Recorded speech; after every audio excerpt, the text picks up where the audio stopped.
Je m'appelle Elisa, j'ai 27 ans, oui, encore. J'ai encore 27 ans et du coup, je suis wedding planner, donc organisatrice de mariage en français, sur le bassin d'Arcachon, Bordeaux et la Dordogne. La wedding planner, pour moi, elle accompagne vraiment pendant l'organisation. En fait, son but, ou en tout cas le mien, c'est sûr, c'est de soulager un maximum les mariés.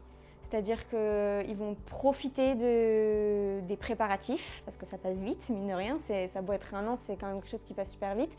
Et du coup, ça va leur permettre d'avoir l'esprit serein pendant les préparatifs où il y aura moins de stress et puis le jour J, bien sûr, de ne pas être...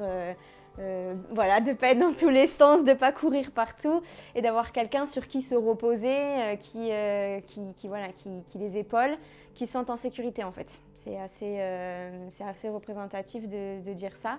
Et du coup, le but aussi, ça va être de la wedding planner, ça va être de trouver des prestataires qui correspondent aux mariés qui sont venus à la wedding planner. Et de faire en sorte de monter une vraie équipe pour que en fait, plus l'équipe qui va travailler sur un mariage ou sur un projet de manière générale s'entend bien, plus ça va se ressentir dans l'atmosphère du mariage. Ça va être fluide, ça va être tout seul. S'il y a des couacs, parce qu'on ne le dit pas, mais il y a toujours des couacs, mais ça ne se voit pas. C'est ça, on improvise et puis, on improvise, on fait en sorte que ça fonctionne et à la fin, personne n'aura rien vu, en tout cas pas les mariés. Nous, on aura eu quelques gouttes de sueur, mais tout aura fonctionné in fine comme on le souhaitait au départ. Donc voilà, ça pour moi, c'est vraiment le rôle d'un ou d'une wedding planner. Et après, plus en détail, je vais m'occuper vraiment de tout ce qui est, de tout. Donc ça va du rétro-planning jusqu'au budget. Donc c'est moi qui vais gérer les devis, les contrats des autres prestataires. Et c'est moi qui vais mettre en place le planning du jour. En fait, mon rôle, c'est un peu un rôle de directeur artistique. Pour faire en sorte que tout, le jour J arrive et que les gens posent, le traiteur pose par exemple ses affaires et disent sache voilà à quelle heure, qu'est-ce qui se passe, est-ce qu'il y a des discours entre l'entrée qui est chaude et le plat qui est chaud, qui doit être servi chaud aussi. Enfin voilà, c'est tous ces petits détails auxquels les mariés pensent peut-être pas forcément parce que c'est quelque chose qui leur semble abstrait mais qui pour nous, prestataires, va être important pour faire de cette journée une journée réussi, magique, magnifique. Alors du coup, je travaille beaucoup sur le bassin d'Arcachon, notamment avec le château Madère. Après, je fais un petit peu la Dordogne aussi. J'ai la chance d'avoir un l'année prochaine. Non, cette année, du coup. J'ai la chance d'en avoir un en Dordogne. Et sinon, c'est Bordeaux, la Nouvelle-Aquitaine de manière générale. Je centre quand même sur la Nouvelle-Aquitaine parce que pour l'instant, c'est déjà bien. Alors généralement, il y a un premier contact par téléphone. Ça permet de voir si déjà on s'entend bien, si on est sur la même longueur d'onde, on va dire. Après, j'aime bien rencontrer les gens quand même dans un deuxième temps.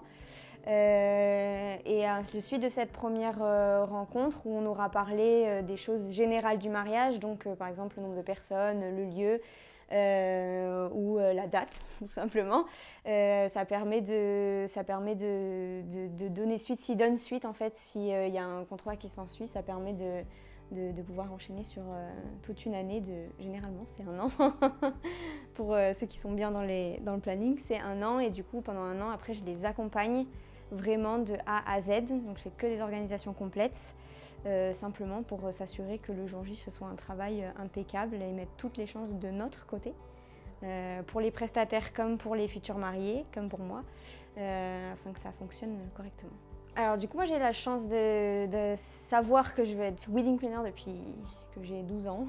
Donc du coup, j'ai fait des études de communication et événementiel sur Bordeaux. Du coup, je dis pas de bêtises, mais je crois que c'est un Master 1 en 4 ans.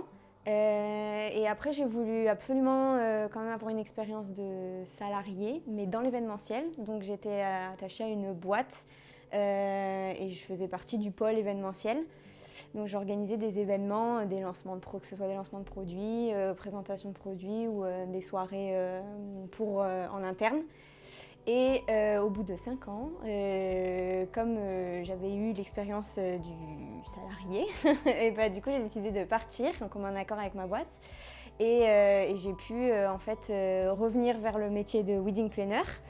Je me suis formée terrain pendant 6-7 mois avec une wedding planner de Bordeaux. Et après, je me suis lancée du coup depuis 2019, novembre 2019 à peu près. J'ai choisi la bonne année. Juste avant le Covid. Et du coup, après ça, j'ai aussi quand même voulu me former, en plus de m'être formée terrain pour voir vraiment ce qu'était l'organisation de mariage. J'ai vraiment voulu faire quelque chose de plus, on va dire, bureautique. Et du coup, j'ai cherché une formation, et il y en a plein des formations de wedding planner sur toute la France. Et j'ai entendu parler de celle d'Élodie Vilmus via des lives Instagram, justement. Et je me suis inscrite à la masterclass qui a eu lieu en septembre à Paris.